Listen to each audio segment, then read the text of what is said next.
মুসলমানদের বড় অংশ তৃণমূলের বিরুদ্ধে, সেটা যাতে অন্য কোনো দল ক্যাচ করতে না পারে, বিজেপির দিকে না চলে যায়, সেই জন্য তিনি হুমায়ুন কবিরকে দিয়ে এই ক্ষুব্ধ, ক্ষিপ্ত,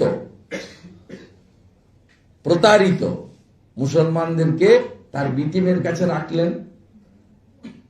যদি বিধানসভা নির্বাচনের পরে 2, 5, 10টা শট পড়ে, হুমায়ুন কবির সাপ্লাই করে দেবে। সোজা অঙ্ক। মুসলিমদের একটা বড় অংশ ওবিসি কাস্ট সার্টিফিকেট নিয়ে সরকারের বিরুদ্ধে, মুসলিমদের একটা বড় অংশ ওয়াকফ অ্যামেন্ডমেন্ট বিল নিয়ে মমতা ব্যানার্জি যেদিন বলেছেন দিল্লিতে গিয়ে আন্দোলন করুন, সেই দিন থেকে বিরুদ্ধে। এবং মুসলিমরা তার কিছুটা প্রতিফলন সাগরদিঘি উপনির্বাচনে, দক্ষিণ মালদা লোকসভা ভোটে দেখিয়েছে। তারা হয়তো ব্যাপক সংখ্যায় ভারতীয় জনতা পার্টিকে সমর্থন করেন না, কিন্তু তারা যেখানে তৃণমূলের বিকল্প মুসলিম প্রার্থী পান সেখানে ভোট দেন। সাগরদিঘিতে কংগ্রেস সিপিএম এর জোটকে ভোট দিয়েছিলেন।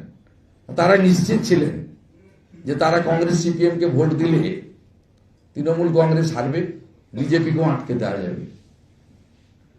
একইভাবে দক্ষিণ মালদায় তারা সুচিন্তিতভাবে ভোট দিয়েছেন কংগ্রেসকে, ঈশা খান চৌধুরীকে। তৃণমূলকে রুখে দেবেন, বিজেপিকে জিততে দেবেন না।